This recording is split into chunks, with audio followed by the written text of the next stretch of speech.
누가복음 강의 세 번째 시간입니다. 이번 시간에는 누가복음 2장 45절부터 3장 38절까지 예수와 그리스도라고 하는 제목으로 함께 나눠보도록 하겠습니다. 지난 시간에 나눴던 내용 중에 저희가 좀 자세하게 살펴보지 못하고 넘어갔던 부분들 살펴보면서 이어가도록 하겠습니다. 예수의 나이가 12살이었을 때, 하필이면 12살이라고 하는 또 나이가 등장을 합니다. 비유적 표현이라고 했습니다. 12은 아들의 수라고 했습니다. 그렇기 때문에 예수는 바로 그리스도의 모형, 말씀의 모형이라고, 그리고 우리 각자의 모형이라고 이해를 하면 된다고 제가 반복해서 말씀을 드렸습니다. 예수가 12살 때에 부모와 함께 그 절기 관례를 따라서 예루살렘 성전으로 올라가서 하나님을 예배한 다음에 이제 집으로 돌아오는데, 예수의 부모인 요셉과 마리아는 예수가 같이 따라오는지를 알고 그냥 아무런 생각 없이 이제 집으로 향했단 말이죠. 그런데 나중에 보니까 그 어린 12살의 예수가 보이지 않는 거예요. 그래서 이제 걱정을 해서 다시 예루살렘으로 올라갔습니다. 그랬더니 그 예수가 예루살렘 성전 안에서 성경 교사들과 함께 성경에 대해서 이야기를 나누고 성경을 가르치고 있었던 거예요. 그걸 보고 너무도 깜짝 놀라 이제 마리아와 요셉이 얘야 너 여기서 뭐하니? 이제 이렇게 다그쳤겠죠. 그죠? 같이 가는 줄 알았더니 그때 예수가 뭐라고 말씀을 하냐면, 그 장면 한번 나눠보도록 하겠습니다. 48절입니다. 2장 48절. When his parents found him, they were amazed. 부모가 이제 예루살렘으로 다시 올라갔습니다. 예수를 찾기 위해서 올라가서 그를 성전에서 발견을 한 거예요. 그래서 놀라서 그의 어머니 쓴물 마리아가 묻습니다. Son, 아들아, why have you done this to us? 너 도대체 뭐 하고 있었니? 응? 여기서 뭐 하고 있는 거니? 이제 이런 지금 맥락입니다. Your father and I have been very worried. 우리가 너가 없어져서 얼마나 걱정했는지 아느냐? 라고 그렇게 말을 합니다. And we have been searching for you.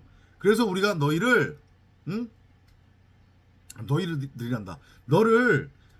이제까지 찾고 있었어. 자, 그럼 보세요. 모형적으로 보세요. 모세란다. 예수의 생물학적 부모로 그려지고 있는 아버지 요셉과 엄마 마리아가 의미하는 게 무엇이냐? 이것도 마찬가지로 비유적으로 이해를 해야 성경이 풀린다고 했습니다. 마리아라고 하는 그 이름의 의미는 쓴물이라고 했어요. 쓴물. 마리아 쓴물이에요. 마라의 쓴물 여러분들 기억하시죠? 구약에 등장하는 쓴물은 마실 수 없는 물을 의미해요. 그러니까 그 마실 수 없는 물이라고 하는 것의 의미는 생명을 잉태할 수 없는 메마른 땅, 황무지. 무슨 의미인지 이해되시죠? 그죠? 생명이 잉태할 수 없는 그런 땅이에요. 그런 땅, 곧 율법에 매여서 율법의 종로로 타고 있는 우리 90억 각 사람을 비유하는 것이 바로 쓴물 마리아란 말이에요. 그 쓴물 마리아와 그 쓴물 마리아의 남편이 누구냐면 요셉이에요. 이 요셉이라고 하는 이름의 의미는 양식을 가진 자라고 하는 뜻인데, 그런데 요셉과 마리아가 약혼을 해서 아들, 잘 들어보세요. 아들 예수를 놓을 때에 둘이 연합이 됐어요? 안 됐어요? 연합이 안 됐어요. 연합이 안 되고 성경은 뭐라고 증언을 하냐면 마리아가 성령으로 잉태해서 아들을 임신해서 낳았다라고 표현한단 말이에요. 그때 그 성령은 누구를 의미하는 거냐면 그리스도로서의 말씀을 의미하는 거예요.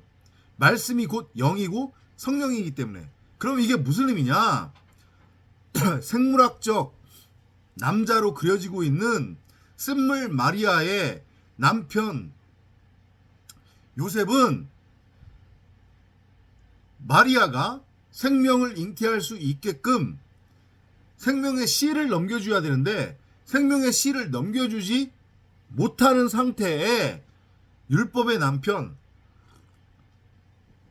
가짜 남편의 모형이라고 보시면 되는 거예요. 그러니까 결국은 마리아의 육신의 남편이자 예수의 육신의 아버지인 요셉, 그 요셉은 율법으로서의 바로 예수, 선악나무의 모형이다 라고 보시면 돼요. 그러니까 마치 이런 그림으로 보시면 돼요. 지금 그러니까 성경은 다 같은 얘기를 반복해서 말하고 있다고 그랬잖아요. 그러면 여기서 우리가 생각할 수 있는 게 뭐냐면 요셉은 아브라함 되기 전 아브람, 잘 들어보세요. 아브라함 되기 전 아브람, 그리고 쓴물 마리아는 사라 되기 전 사레, 곧 누구예요? 하갈.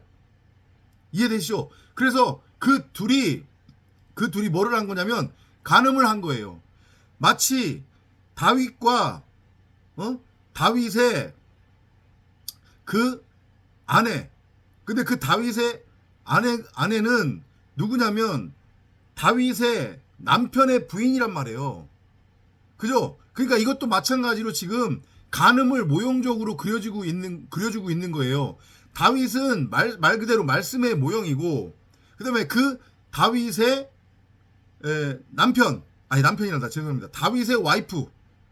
목욕하는 장면을 보고 다윗이 완전히 뿅 가가지고, 한마디로 강간한 거잖아요. 자기 부하의 여자를 뺏은 거잖아요. 그죠? 그러니까 신부를 찾아가는 신랑이 맞는 건데, 문제는 뭐냐면 이 신부가 지금 상태에서는 다윗을 만나면 간음하는 자가 된단 말이에요. 왜냐? 그 다윗의 아내의 첫째 남편이 누구냐면 율법으로서의 다윗의 부하로 그려지고 있는 그 남편이기 때문에.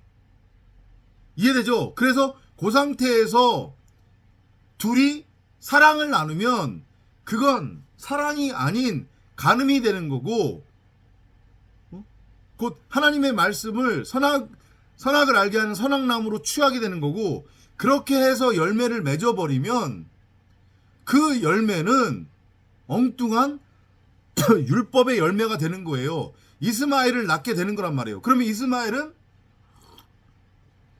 하나님의 톨레도트, 그 아담 말씀의 계보를 잇는 아들이 될 수 없단 말이죠. 그래서 그 이스마엘은 광야로 쫓겨나는 거고, 그리고 나서 이삭이 태어난단 말이에요. 이해되죠? 그리고 다윗과, 제가 갑자기 이름이 지금 생각 안 나서 그러는데, 다윗과 그 다윗이 취한 다윗의 남편의 아내, 그 둘이 삼각관계가 유지되어 있는 상태에서 합방을 해서 아들을 낳았을 때 그 아들은 마찬가지로 율법의 아들이기 때문에 하나님의 톨레도트 계보를 잇는 아들이 될 수 없어요. 그러니까 그 아들이 죽은 거란 말이에요. 물론 그 죽음도 비유적인 거고 사람이 생각하는 꼴까닥 그 죽음 아니란 말이죠. 그렇게 다나토스로 다윗과 다윗의 아내가 십자가를 통과를 해서 죽음으로 인해서 이게 진짜 독생자, 말씀 그리스도로 재창조가 되는 그림. 그래서 태어난 아들이 누구예요? 솔로몬이잖아요. 그러니까 그 솔로몬은 왕의 계보를 잇는 자가 된 거란 말이에요. 성경은 그 얘기를 계속 반복해서 하는 거예요. 왜냐? 그게 바로 우리 얘기니까. 나에 관한 얘기니까. 성경은 결국 말씀이신 하나님이 당신의 아들, 또 다른 말씀 그리스도를 낳는 톨레도트, 하나님의 계보 이야기 하는 거란 말이에요. 첫사람 아담을 말씀을 담은 말씀의 집으로서의 성전으로 세우는 것. 그리고 그게 신약으로 와서는 마리아와 요셉 그리고 예수로 그려지고 있는 거란 말이에요. 그러니까 쓴물 마리아와 율법의 남편이 지금 만나서 합방을 하니까 이건 엉뚱한 열매가 나올 수밖에 없는 거예요. 그래서 나온 엉뚱한 열매가 뭐예요? 율법이라고 하는 선악나무라고 하는 육체의 예수. 이해되죠? 그러니까 그 육체의 예수는 반드시 어떻게 돼야 되는 거예요? 다나토스로 죽어야 되는 거예요. 이해되죠? 그러니까 창세기를 이해를 하면 나머지 성경이 자연스럽게 풀린다라고 제가 그래서 말씀을 드리는 거란 말이에요. 그 차원에서 이해를 하시면 되는 건데, 자 보세요. 12살 되었을 때 예수가, 그럼 12은 아들의 수라고 했잖아요. 그죠? 12이 되니까, 잘 들어보세요. 억지 해석이 아니니까. 12이 되니까 그 12살 된 예수가 부모, 그죠? 부모, 마리아와 요셉과 더불어서 어디로 올라가요? 예루살렘 성전으로 올라간다고 표현을 한단 말이에요. 그러면 그건 무슨 얘기냐면 12의 아들의 상태가 되면 그게 바로 하나님 나라 천국 말씀 그리스도라고 하는 하늘적 존재가 됨을 비유적으로 보여주는 거란 말이에요. 이해되죠? 그렇게 하늘적 존재가 되면 다시 샬라흐, 보내심을 입고 다시 보내지는 것. 그러니까 12살 된 예수가 부모와 함께 예루살렘 성전으로 올라가서 거기서 하나님을 신령과 진정으로 예배를 드리고 온전한 11조 제물로 드려지는 비유적 표현이에요. 그래서 나중에 예수가 진짜로 온전한 11조 제물로 다나토스로 죽을 것임을 미리 보여주는 장면이란 말이에요. 그리고 그 장면은 다 우리에 대한 이야기. 이 호코스모스 70일의 인생 동안에 나에게 일어나게 될 일, 그 일로 보시면 되는 거란 말이죠.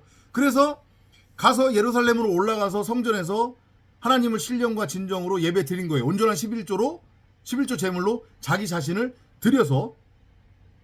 그죠? 그리고 나서 다시 요셉과 마리아는 보내심을 입고 다시 내려가는 거예요. 땅으로 내려가는 거란 말이에요. 임하게 되는 거죠. 말씀 그리스도의 모형으로서. 그게 재림의 상태라고 했습니다. 그죠? 그리고 말씀의 모형인 성령으로서의 예수는 안 내려가요. 그죠? 하늘적 존재가 됐으면 말씀 그리스도니까 그 말씀 그리스도의 집은 어디예요? 성전이잖아요. 그죠? 창세기 1장 1절 얘기하는 거예요. 그래서 성전에 머물면서 아래 것으로 위에 것을 넘겨주는 그 모형으로 그려지고 있는 거란 말이에요. 그래서 잊어버린지 알고 엄마 아빠가 다시 이제 예루살렘으로 올라가서 성전에 있었던 예수를 찾죠. 그래도 여기서 뭐 하고 있는 거냐? 우리가 너를 이제까지 찾고 있었다. 자, 그러면 이건 또 어떤 그림으로 이해를 하면 되냐면, 그러니까 복음을 여러 가지 형태로 반복해서 설명하고 있다라고 그렇게 이해를 하시면 된다고 했습니다. 성경을. 자, 마리아와 요셉은 예수와 그리스도의 모형이기도 하고 말씀 그리스도의 모형이기도 하면서 우리의 모형이기도 하단 말이에요. 길 잃은 어린 양으로서의 첫사람 아담의 상태에 있는 나라고 하는 존재의 모형이 또 마리아와 요셉의 모형이기도 해요. 그 첫사람 아담의 상태, 나라고 하는 겉사람, 육신의 생각의 상태에 있는 그 둘이, 근데 그 둘은 어쨌든 하나로 또 이해를 하셔도 된단 말이죠. 요셉과 마리아는. 근데 그 둘이 다시 예루살렘으로 올라가서 성전 안에 있는 말씀의 모형으로서의 예수를 찾아갔어요. 그럼 이거 딱 떠오르는 거 없어요? 목자의 음성을 알아듣는 길 잃은 양. 푸토코스, 심령이 가난한 자. 나에게 있어야 될 양식. 나는 병든 자구나. 나는 선악의 율법이라고 하는 귀신 들린 자구나. 나에게 있어야 될 것은 진리의 말씀이지. 이걸 알고 깨달아 하나님의 말씀으로서의 복음을 목자의 음성으로 알아먹고 마지막 나팔 소리로 알아먹고 그 음성을 따라서 양의 우리로 끌려 들어가는 자, 길 잃은 양, 그렇게도 이해를 하셔도 되는 거란 말이에요. 그래서 결국은 성전에서 쓴물 마리아 요셉과 누가 말씀으로서의 그리스도가 하나가 된 거잖아요. 그죠? 그리고 그 상태가 되니까 말씀의 모형으로 그려지고 있는 예수가 마리아에게 뭐라고 말하냐면 Didn't you know that I would be in my father's house? 왜 알지 못하십니까? 저를 제 아버지의 집에서 저는 제 아버지의 집에 있을 거라는 것을 왜 알지 못합니까? 이거 우리말 성경에는 뭐라고 번역이 돼 있어요?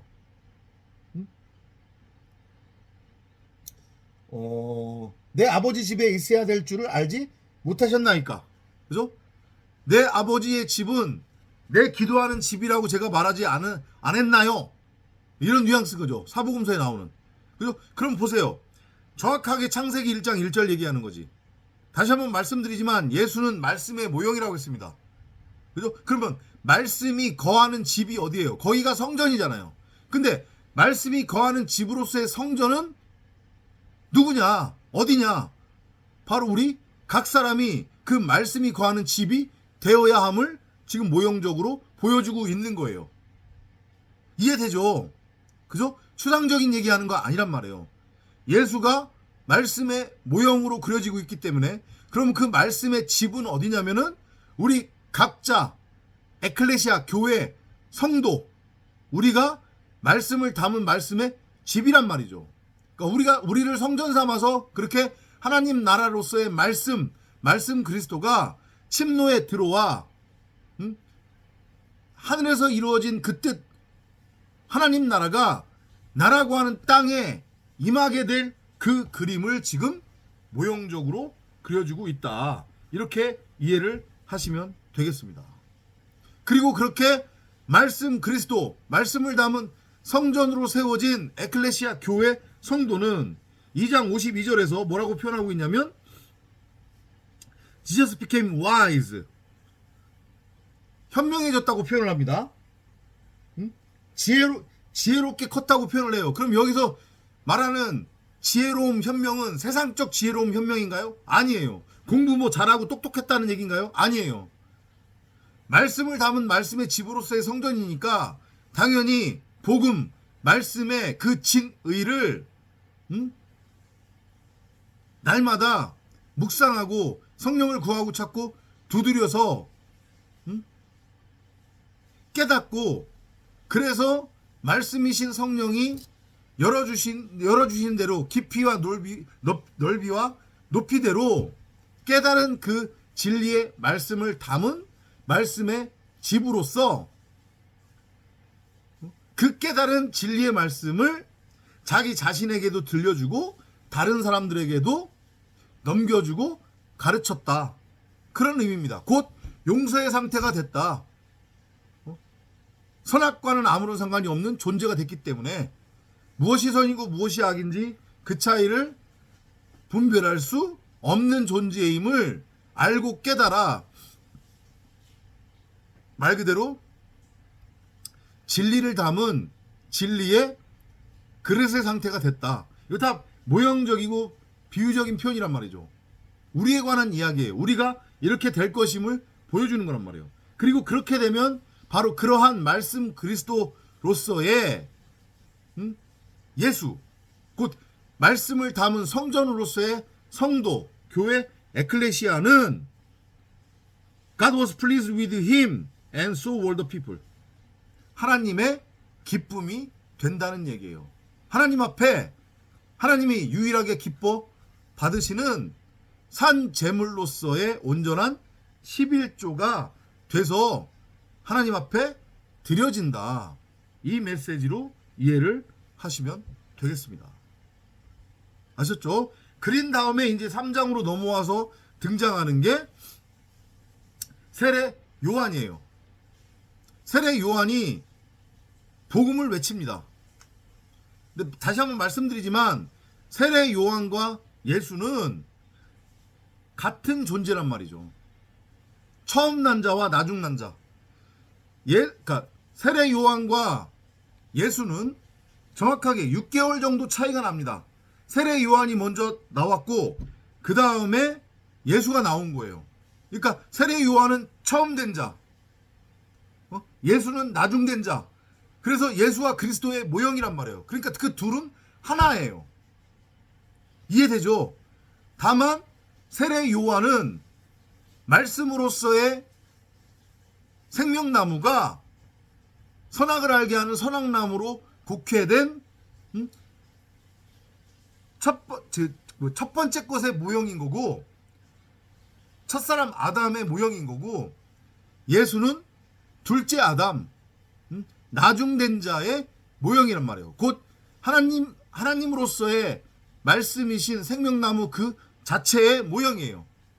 근데 결국은 생명나무가 선악나무로 곡회된 거니까 결국은 예수와 그리스도는 별개의 존재가 아닌 예수 그리스도 예수로서 말씀으로서 하나란 말이에요. 그걸 지금 비유적으로 보여주고 있는 거예요. 이해되죠? 그냥 어느 순간 생뚱맞게 세례 요한이라고 하는 존재가 나타난 게 아니란 말이죠. 그렇게 세례 요한의 존재를 이해를 하시면 될 것 같습니다. 요한이 요단강 부근 각처에 와가지고 이제 회개 세례를 전파를 하고 있습니다. 원어로 어떻게 표현되어 있는지 한번 볼까요? So John went along the Jordan Valley, telling the people, turn back to God and be baptized. 하나님께로 돌아오라는 얘기예요. 그럼 이게 무슨 의미냐? 회개하라는 얘기거든요. 그러니까 회개가 여러분들이 규정하고 정의한 선악의 율법의 잣대에서 선을 벗어나 행한 악한 부분, 그것을 죄라고 인지해가지고 하나님, 저 이번 주에 이런 죄를 저질렀는데 이것 좀 용서해 주세요. 이거 회개 말하는 거 아니란 말이에요. 말 그대로 회개는 하나님께로 돌아가는 거예요. 그럼 하나님께로 돌아간다고 하는 것의 의미가 뭐냐?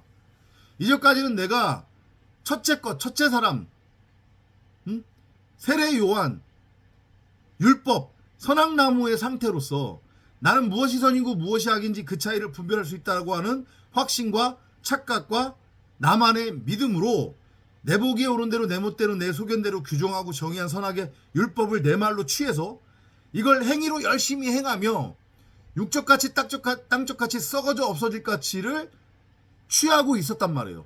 이 눈에 보이는 세상이 전부고 진짜라고 여기며 땅적 존재로 살아가고 있었어요. 여기에 내 이름을 내고 내 이름으로 성을 쌓고 있었단 말이에요. 바벨탑, 큰 성 바벨론을 쌓고 있었어요.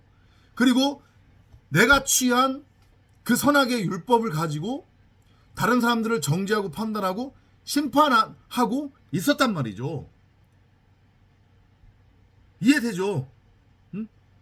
그러한 나라고 하는 존재, 가짜 나, 선악나무로 내 밖에 서 있는 그 가짜 나. 근데 내 밖에 있지도 않은데 있다고 착각해서 심겨진 그 선악나무가 바로 가짜 하나님이기도 하단 말이에요. 선악의 율법으로서의. 그러니까 진짜 나인 내 안에 심겨진 생명나무로서의 성경 66권, 그 말씀이 결국 하나님이라고 했으니까 그 진짜 나인 하나님과 내가 지금 분리되어 있는 상태잖아요. 그러니까 원래 자리로 돌아와야 된다는 얘기예요. 그걸 성경이 회개라고 하는 거예요. 근데 그 원래 자리로 돌아오기 위해서는 반드시 뭐를 통과해야 되냐면 십자가를 통과를 해야 돼요. 다나토스로. 이해되죠? 그런데 지금 단계에서는 그걸 알아먹지 못하니까 땅적 차원에서 땅적 수준으로 율법을 통해서 죄를 알고 깨달으라고 율법으로 지금 땅적 차원에서 땅적 수준으로 사람들한테 진리 복음을 전하는 그림으로 그려지고 있는 게 세례 요한의 출현이란 말이에요. 그리고 그 세례 요한이 행하고 있었던 뭐라고 표현해요? 회개의 세례의 의미란 말이에요. 율법의 모형이니까 율법적 차원에서 율법적 수준으로밖에 복음을 진리를 전할 수밖에 없어요. 이해되죠? 그렇게 세례 요한과 세례 요한이 전했던 회개의 세례의 의미를 이해를 하시면 되겠습니다. 그리고 이제 7절로 가세요. Crowds of people came out to be baptized. 이제 그렇게 세례 요한이 복음을 전하니까 많은 사람들이 무리들이 그 회개의 세례를 받기 위해 세례 요한에게 나오는 거예요. 근데 자 뭐라고 했습니까? 세례 요한이 전한 복음은 땅적 차원, 율법적 차원의 복음이었단 말이죠. 그죠? 그러니까 세례 요한이 전한 복음을 예수 차원에서 예수 차원으로 전했기 때문에 그럼 그걸 세례 요한 시대에 이스라엘 백성들은 그걸 진리로 알아먹었을까요? 못 알아먹었을까요? 못 알아먹었겠죠. 율법 차원으로 율법으로 전했으니까 그걸 그냥 율법으로밖에 취하지 못한 거예요. 근데 그건 하나님의 의도란 말이에요. 그걸 통해서 죄가 무엇인지를 알아먹으라고. 너네들 그래서 죄인인 거야. 그냥 단순하게 세례라고 하는 것의 의미가 무엇인지도 모른 채, 율법의 그 진의가 무엇인지도 모른 채 그 율법을 눈에 보이는 문자 그대로, 귀에 들리는 대로 그대로 율법으로 곧 선악을 알게 하는 선악나무로 취하면 행위가 나올 수밖에 없고, 그 행위를 통해서는 사람이 결코 선해질 수 없다고 그랬잖아요. 그죠? 그런데 그걸 알아먹지 못하니까 세례 요한이 전하는 율법을 그냥 율법 그대로 취해서 그러면 우리가 물세례를 받으면 죄사함이 있는가 보다 오해를 지금 한 거죠. 분명히 요거 이제 누가복음 끝나면 우리가 이어서 나갈 요한복음 1장에 보면 이건 육정으로나 혈통으로 될 수 없다. 육정으로나 혈통으로 된 게 아니라고 그랬잖아요. 말씀 그리스도를 설명하면서 요한사도가. 그죠? 그런데 이스라엘 백성들은 여전히 육정과 혈통으로 율법의 행위를 통해 하나님의 자녀가 될 수 있다라고 그렇게 믿고 있었단 말이에요. 이해되죠? 그러니까 소위 말하는 잘못된 선민사상, 그릇된 선민사상에서 비롯된 거예요. 율법주의와 선민사상은 같이 갑니다. 일치하는 겁니다. 이걸 여러분들이 잘 아셔야 돼요. 무슨 의미인지 이해되시죠? 그죠? 그랬더니 이제 요한이 열이 받는 거예요. 못 알아먹으니까. 그죠? John said to them. 요한이 그들한테 호통을 칩니다. You bunch of snakes. 이 독사의 새끼들아. 맞죠? 독사의 새끼가. 독사가 의미하는 게 뭡니까? 뱀이잖아요. 그 뱀은 뭐예요? 배로 흙을 기어다니며 흙을 양식 삼아 살아가고 있는 존재. 그게 어떤 존재예요?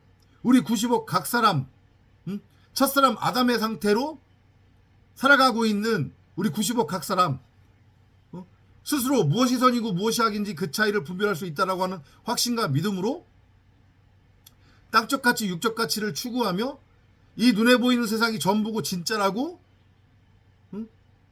여기고 있는, 그래서 여기에 자기의 이름을 내고 자기의 이름으로 바벨탑, 큰성 바벨론을 쌓고 있는 90억 대부분의 사람들, 선악의 왕노릇하고 율법의 왕노릇, 율법의 주체라고 확신에 차서 자기 보기 옳은 대로 자기 멋대로 자기 소견대로 규정하고 정의한 선악의 율법을 마구 휘두르며 땅적 가치를, 땅의 소산을 추구하고 있는 그 존재들이 바로 독사의 새끼들이란 말이에요. Who warned you to run from the coming judgment? 이걸 우리말로 한번 봅시다. 장차 올 진노를 누가 너희에게 피하라고 그러더냐. 이건 여러분들이 진리적으로 잘 이해를 해야 돼요. 첫째, 율법의 행위를 통해서는 절대 죄사함이 이루어질 수 없다는 거. 그러니까 지금 한국 기독교, 세상 기독교 다 헛발질하고 있는 거란 말이에요. 다시 한번 말씀드리는데, 율법의 행위를 통해서는 결코 사람이 선해질 수도 없고 근본적 죄의 문제가 해결되지 못한다. 그러니까 허구한 날 성경 문자, 눈에 보이는 문자 그대로 읽어서 자기 삶에 적용시키고 적용 타령하는 것들, 그래서 다 구원 탈락이라고 제가 말씀을 드리는 거란 말이에요. 지금 세례 요한이 이스라엘 백성들한테 그걸 책망하고 있는 거예요. 왜 못 알아먹고 율법의 행위로 끝까지 죄사함을 얻고 구원을 받겠다고 얘네들 그러느냐.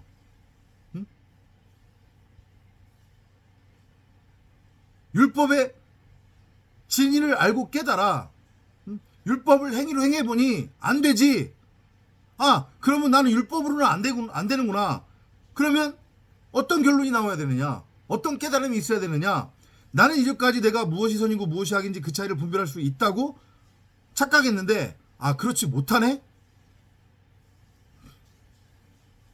이걸 알아먹으라는 얘기예요.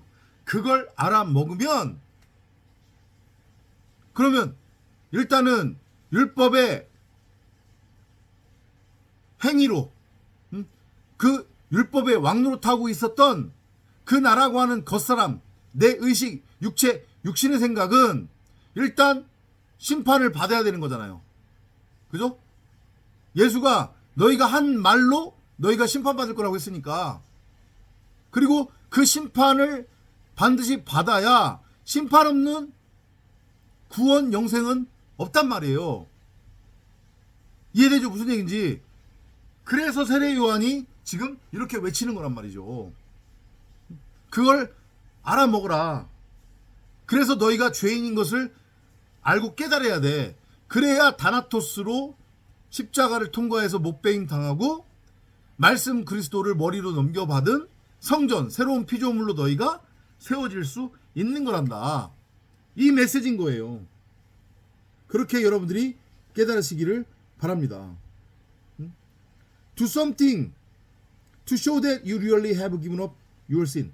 그러면서 뭐라고 얘기하냐면, 같은 맥락이지만 너희가 너희들의 죄가 무엇인지를 알고 깨달았음을, 이제 다시는 죄의 모양으로 돌아가지 않을 것임을 보여라. 그러면 그건 딱 한마디로 정리하면 뭐예요? 제가 이제까지 선악을 분별할 수 있다고 그렇게 믿고 있었고 확신에 차 있어서 제 멋대로 선악을 규정하고 정의해서 이걸 행위로 행하고 있었는데 그게 아니었네요. 저는 그럴 수 없는 존재네요. 이걸 알고 깨달아 고백하는 거예요. 그러면 그것이 바로 다시는 내가 죄의 모습으로, 죄는 모양이라도 따라하지 않겠다라고 하는 그 고백의 증거가 되는 거란 말이에요. Don't start saying that you belong to Abraham's family. 이게 그거잖아요, 지금. 그리고 너희가 아브라함의 후손이라고 말하지도 마. 육정과 혈통으로는 안 된다고 그랬잖아요. 이스라엘 백성들, 유대인들이 인식하는 자신들이 아브라함의 후손이다. 아브라함이 자신들의 조상이다. 자신들이 하나님의 택함을 입은 백성들이다. 그 선민사상에 빠져 있는 그 근간은 바로 육정과 혈통에 의한 것이란 말이에요. 그러니까 지금 세례 요한이 계속해서 그것을 책망하는 거예요.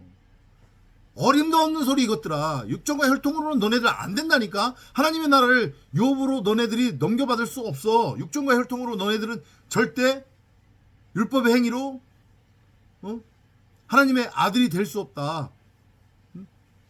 율법을 너희들의 말로 취하고 있는 한 너희들은 결코 말씀을 담을 수 있는 집 성전으로 세워질 수 없다. 그걸 알아먹으라. 이 얘기예요. 아브라함이라고? 야, 그건 God can turn these stones into children for Abraham. 하나님이 이 돌로도 아브라함의 후손이 되게 할 수 있다. 그러니까 책망하는 거죠. 비꼬는 거죠. 그러면서 계속해서 강조를 하는 거예요. 하나님의 아들, 후손, 그 의미는 육정과 혈통, 율법의 행위를 통해서가 아니다. 그거를 제발 알아먹으라. 빨리 십자가 통과해 이것들아. 너희들의 죄를 고백하고 인정하고 깨달아서 An axe is ready to cut the trees down at their roots. 그러면서 이 얘기하는 거잖아요. 뭐가 준비되어 있대요? 도끼가 나무 뿌리에 놓여 있다. 도끼가 이미 준비되어 있대요. Any tree that doesn't produce good fruit will be cut down and thrown into a fire. 좋은 열매를 맺지 아니하는 나무마다 찍혀 불에 던져지리라. 선악나무를 의미하는 거잖아요. 내가 무엇이 선이고 무엇이 악인지 그 차이를 분별할 수 있다는 확신에 차 있는 나라고 하는 육신의 생각, 내 의식은 반드시 말씀이라고 하는 도끼에 목베임 당해서 죽어야 된다고요. 다나토스로. 모트 타무트 그 죽음을 통과를 해야 돼요. 그래야 육정과 혈통이 아닌 그 거짓의 아들이 아닌 율법의 행위를 통해서가 아닌 율법의 행위로는 안 된다고 그랬으니까. 그죠? 육정과 혈통으로는 말씀 그리스도가 될 수 없다고 했어요. 그러니까 다시 한번 말씀드리는데 제발 적용 타령 좀 그만하시란 말이에요. 한 번 걸레는 영원한 걸레일 뿐이란 말이죠. 진정 내가 변한다고 하는 것의 의미는 나의 겉사람이 변한 것처럼 그렇게 착각을 하는 게 아니라 진짜 나로서의 속사람, 곧 내 마음밭에 심겨져 있었던, 하지만 내가 이제까지 호라워하지 못했던 생명나무로서의 하나님의 말씀, 성경 66권이 밝히 드러나야 그 생명나무가 바로 진짜 나로서의 속사람이니까 완전히 새로운 피조물, 새로운 부활체로 내가 세워지는 거란 말이죠. 그 맥락으로 이해를 하시면 돼요. 이해를 하셔야 돼요. 그리고 그러기 위해서는 반드시 십자가를 통과를 해야 된다. 근데 십자가를 통과를 하려면 내가 도끼에 찍혀 베어져야만 하는 선악나무였구나. 가짜 생명나무였구나. 이걸 알고 깨달아야 된다니까요. 그런 맥락으로 지금 세례 요한이 얘기를 하는 거예요.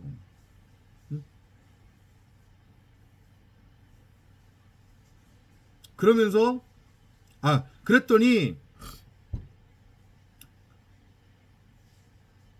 그러니까 정리해서 말씀드립니다. 선악을 분별할 수 있다라고 하는 그 착각과 확신과 믿음으로 이제까지 선악을 알게 하는 선악나무로 서 있었던 나라고 하는 존재에게서는 아무리 내가 문자 성경을 나의 삶에 적용시키고 별 온갖 생 난리를 다 치더라도 적용을 하더라도 내가 선해질 수 없음을 알고 깨달으라는 거예요. 육정과 혈통으로는 율법의 행위로는 좋은 열매를 맺을 수 없단 말이죠. 그런 생각을 나게 하는 나라고 하는데 의식, 육체, 육신의 생각이 반드시 말씀이라고 하는 도끼에 찍혀 다나토스로 죽어야 한다는 거예요. 심판을 통과해야 한다는 거예요. 그게 세례 요한의 메시지란 말이에요. 그랬더니 이제 무리가 요한한테 역으로 물어봐요. What should we do? 그럼 우리가 무엇을 해야 합니까? 뭐를 또 행위로 해야 된다는 거예요? 근데 얘네들은 여전히 그걸 그렇게 오해하는 거예요. 그러면 저희가 구원받으려면 뭐를 행위로 해야 할까요? 그러니까 또 세례 요한이 답답해서 얘기하는 거예요. If you have two coats, give one to someone who doesn't have any. 그러니까 여전히 이스라엘 백성들은 율법적 차원에서 지금 세례 요한의 말을 곡해하고 있는 거고, 그러다 보니까 계속 율법적 차원, 땅적 차원으로 복음을 오해해서 세례 요한에게 질문을 하는데, 세례 요한은 지금 그 비유를 통해서 복음 진리적 차원에서 지금 전하고 있단 말이죠. 너희에게 옷 두 벌이 있다고 하면 왜 갑자기 생뚱맞게 옷 두 벌 얘기가 왜 나오냔 말이에요. 누가 속옷을 벗어달라고 하면 겉옷까지 벗어주라고 하는 산상수훈에서의 그 예수의 그 가르침 같은 맥락이에요. 여기서 옷 두 벌은 뭐를 의미할까요? 속옷과 겉옷, 곧 예수와 그리스도 말씀을 뜻하는 거예요. 너희들이 죄가 뭔지를 알고 깨닫고 너희들 스스로 선악을 분별할 수 없는 존재임을 알고 깨달으면, 결국은 선악나무와 생명나무는 하나였구나 라는 것을 알고 깨닫게 되는 거야, 얘들아. 이해되니? 그러면 너희들은 두 벌 옷을 가진 거나 마찬가지야. 그 두 벌 옷은 결국은 한 벌 옷이니까. 그게 뭐예요? 결국 말씀 그리스도라고 하는 진리의 옷.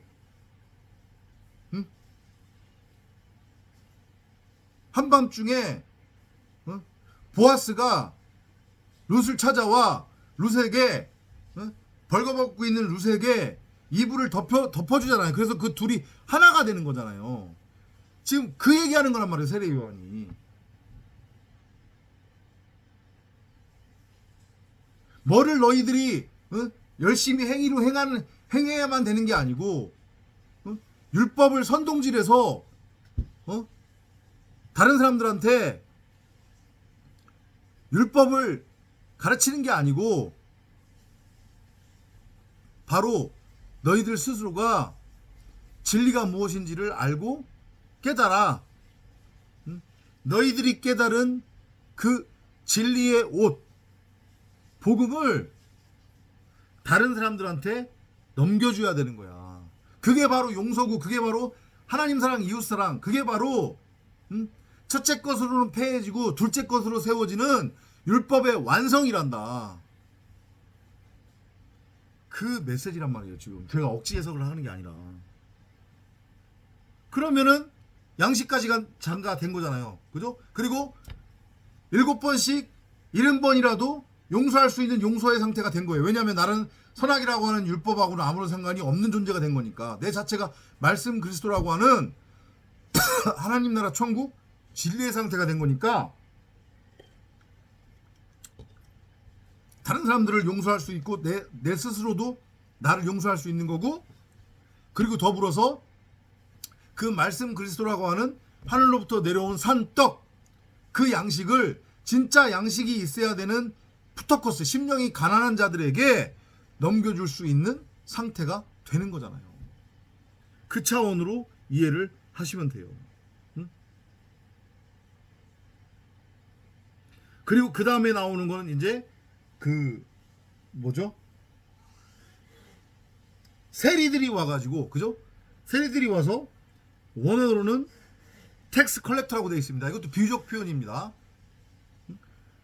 세리는 누구의 모형이냐면 말 그대로 이것도 나라고 하는 육체 육신의 생각, 겉사람, 나라고 하는 의식, 곧 그게 뭐라고 했습니까? 나는 무엇이 선이고 무엇이 악인지 그 차이를 분별할 수 있다라고 하는 그 믿음.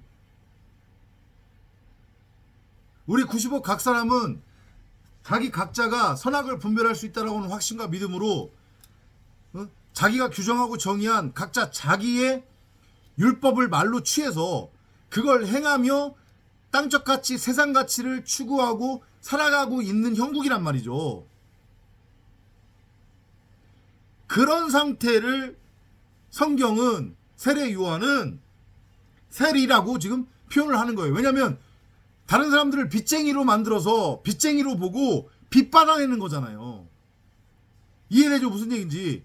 그러니까 내가 율법의 주체라고, 나는 법 잘 지켜, 내가 규정하고 정의한, 내가 말하는 게 공정과 상식이야, 이런 믿음과 확신과 착각에 빠져 있으면 그걸 가지고 다른 사람들을 옥죄한단 말이에요. 빚쟁이로 만들어버린단 말이죠. 아주 무서운 생각이란 말이에요. 그게 당시 이스라엘 백성들 선민사상에 빠져 있었고 율법이 복음이고 진리다라고 하는 잘못된 생각에 빠져 있었던, 육정과 혈통으로 하나님의 자녀가 될 수 있고 구원받을 수 있다라고 하는 잘못된 생각에 빠져 있었던 유대인들, 이스라엘 백성들이 바로 하나님이 보시기에 세리였다는 얘기예요. 다른 사람들을 빚쟁이로 만드는.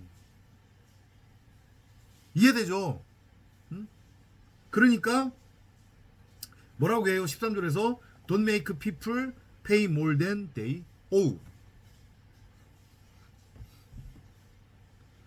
빚진 것만큼만 너가 받으라는 얘기잖아요. 그럼 이게 무슨 얘기예요? 내가 그 비유 있잖아요. 그죠? 임금한테 어마어마하게 많은 빚을 진 신하가 있었어요. 근데 임금이 그 신하를 어여삐 여겨서 그 빚을 다 탕감해줬단 말이에요. 그죠? 율법에 매여서 율법의 행위를 통해 자기의 죄의 문제를 해결하겠다고 하는, 절대 해결을 못해요. 율법의 행위로는, 육정과 혈통으로는. 근데 자기는 끝까지 해결할 수 있다고 우기고 있었던 신하를 불쌍히 여겨서 빚을 다 탕감해줬어요. 근데 이 사악한 놈이 집으로 돌아가다가 자기한테 200데나리온 빚진 자를 만나서 그 사람을 옥에 가둬버렸어요. 그 소식을 왕이 들은 거예요. 왕이 열받았죠. 내가 너한테 그렇게 많은 빚을 탕감시켜줬는데 아무런 조건 없이 네가 그 의미를 알아먹지 못하고 너는 오히려 더 악하게 다른 사람들을 선하게 율법으로 정죄하고 판단하고 심판해버려? 그래서 그 사람을 빚쟁이로 만들어버려? 지금 이 얘기하는 거란 말이에요. 한마디로.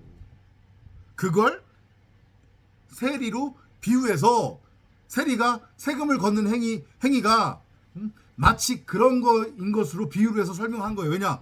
당시 세리는 아주 악독한 악독업자로 소문이 났기 때문에 이스라엘 백성들 사이에서. 그래서 익숙한 어떤 소재를 가져다가 지금 복음을 설명하고 계신 거란 말이에요.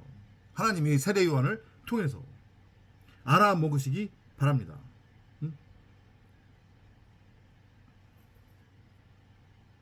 그리고 또 이제 군인들이 나와서 또 뭔가를 물어보죠. 그죠? 사람에게서 강탈하지 말며 거짓으로 고발하지 말고 받는 급료를 족한 줄로 알라 하니라. 이것도 다 같은 맥락이에요. 한마디로 너희들 스스로 무엇이 선이고 무엇이 악인지 그 차이를 분별할 수 있다고 하는 그 착각과 믿음과 신념으로 너희들 보기에 옳은 대로 소견대로 너희들 멋대로 규정하고 정의한 선악의 율법으로 다른 사람들을 빚쟁이 만들지 말고 다른 사람들을 정죄하고 판단하고 심판하지 말고 그 선악의 율법으로 이 눈에 보이는 세상이 전부고 진짜라고 여기면서 땅적 가치, 육적 가치, 썩어져 없어질 가치를 추구하지 말고 진리를 알고 깨달아. 그래서 하나님께로 돌아와라. 그 맥락으로 이해를 하시면 되는 거란 말이죠. 그리고 이제 그 뒤에 뭐라고 얘기하냐면 16절에서 요한이 나는 물로 너희에게 세례를 베풀거니와 나보다 능력이 많으신 이가 오시나니 나는 그의 신발끈을 풀기도 감당하지 못하겠노라. 그는 성령과 불로 너희에게 세례를 베푸실 것이오. 좀 생뚱맞은 얘기잖아요. 근데 전혀 어렵지 않단 말이죠. 앞서서 말씀드렸지만 세례 요한과 예수는 하나예요. 예수와 그리스도의 모형이란 말이에요. 각각. 세례 요한은 생명나무가 선악의 율법, 선악을 알게 하는 그 선악나무로 곡해된 그곳의 모형인 거고, 예수는 생명나무 그 자체의 모형인 거예요. 결국 그 둘이 하나잖아요. 그죠? 물세례가 결국은 성령 불세례란 말이죠. 물이 결국은 말씀을 의미하는 거니까. 근데 그거를 육신의 생각, 사람 생각으로 받아들이면 물세례 따로 성령세례 불세례 따로로 곡해하게 되는 거예요. 말씀은 오직 하나인데 생명나무 따로 있고 선악나무 따로 있는 게 아닌데 결국 생명나무가 선악나무로 곡해된 건데, 선악나무 따로 생명나무 따로로 나누어서 분리해서 취하게 된단 말이에요. 사람들이 그 부분을 지금 얘기를 하는 거예요. 신발끈이 의미하는 게 뭐예요? 진리의 말씀을 의미하는 거란 말이죠. 어려운 얘기가 결코 아니란 말이에요.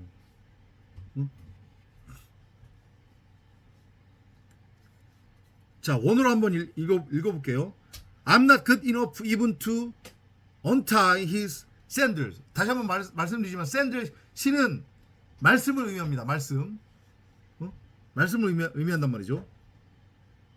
He will baptize you with the Holy Spirit and with fire. 불과 성령으로 너희에게 세례를 베풀 거다. 성령은 말씀을 뜻한다고 했잖아요. 그러니까 예수는 말씀의 모형이란 말이죠. 다 같은 맥락이에요. 어렵게 생각하지 말라고요. 그러니까 물세례의 의미를 알면 성령세례, 불세례를 받은 거란 말이죠. 율법을 눈에 보이는 율법 그대로 취해버리면 영원한 죽음이에요. 영원한 심판이라고요. 근데 그 율법의 진리를 알고 깨달으면 하나님의 말씀으로서의 생명나무를 본 거란 말이에요. 곧 말씀으로서의 하나님을 본 거란 말이에요. 그게 그런 차원에서 여러분들이 이해를 하시면 돼요. He is ready to separate the wheat from the husks. He will store the wheat in his barn and burn the husks with a fire that never goes out. 같은 맥락이에요. 손에 키를 들고 자기의 타작마당을 정하게 하사 알고근무와 곡간해드리고 쭉정이는 꺼지지 않는 불에 태우시리라. 이게 뭐예요? 다시 한번 말씀드립니다. 예수는 말씀의 모형이라고 했습니다. 성령은 말씀의 비유적 표현이에요.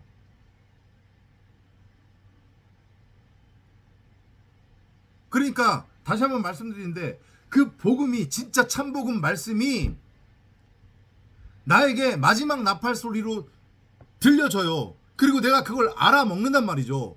그러면 그 즉시로 나라고 하는 육체, 육신의 생각, 내 의식, 이전까지 나는 무엇이 선이고 무엇이 악인지 그 차이를 분별할 줄 안다 라고 착각에 빠지게 만들었던 내 의식, 육체, 육신의 생각, 내 겉사람은 그 말씀이라고 하는 도끼, 그 말씀이라고 하는 불에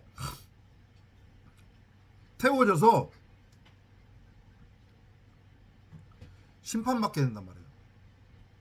십자가를 통과를 해서 다나토스로 죽게 되는 거예요.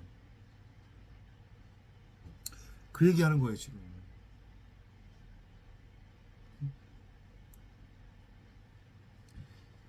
이해되세요? 참 복음, 참 말씀이 떨어지면 그래서 알곡과 쭉정이가 나눠지는 거란 말이에요. 종교생활 열심히 하면 그건 알곡이고, 종교생활 열심히 안 하면 그건 쭉정이다. 세상 기독교, 한국 기독교가 얘기하는 그건 엉터리 꽝이고요. 그 얘기하는 거 아니에요. 여러분들이 지금 세상 기독교, 한국 기독교가 전하는 그 말에 미혹되어 있다면, 그래서 육적 가치, 썩어져 없어질 가치를 쫓고 있고, 성경을 내 삶에 적용시켜서 나를 변화시키겠다고 그러고 있다고 하면 여러분들이 다 타는 불에 던져질, 아니 여러분들은 이미 참복음 참진리라고 하는 그 돌에 넘어져서 이미 타는 불에 던져진 상태란 말이에요. 구원 꽝이란 말이에요. 구원 탈락이란 말이에요. 이걸 알아먹으시기 바랍니다. 그래서 예수가 그 얘기를 하는 거예요. 내가 화평을 주러 온 줄 아느냐? 아니다. 검을 주러 왔노라. 진리를 깨닫는 여러분이 되시기를 바라겠습니다. 그리고 이제 뒤쪽으로 가면 예수의 세례 얘기가 나오고요. 그죠? 그리고 예수의 계보 이야기가 나옵니다. 이 예수의 세례나 예수의 계보 이야기는 다 나에 관한 것이고, 그리고 이건 다 말씀 그리스도를 설명하는 것이다. 다시 한번 말씀드리지만 육정과 혈통을 지금 얘기하는 게 아니란 말이죠. 여러분이나 제가 참복음 참진리를 깨달으면 앞서서도 말씀드렸지만 예수가 받은 그 세례를 받은 것이고, 그리고 참진리 참복음을 우리가 알고 깨닫게 되면 바로 우리 각자가 목배임당한, 계시록에서 증언하고 있는 목배임당한 말씀 그리스도들이에요. 그러면 그게 바로 하나님의 톨레도트, 하나님의 아들의 계보를 잇는 그 반열에 우리가 들어가게 되는 거란 말이죠. 육정과 혈통이 아닌 위로부터 태어난 자들, 하늘의 계보를 잇는 자들이 되는 거예요. 우리가 이것을 알아먹는 여러분이 되시기를 바라겠습니다. 좀 오늘 길었습니다. 전해드릴 말이 길어서 다음 시간에 찾아뵙도록 하겠습니다.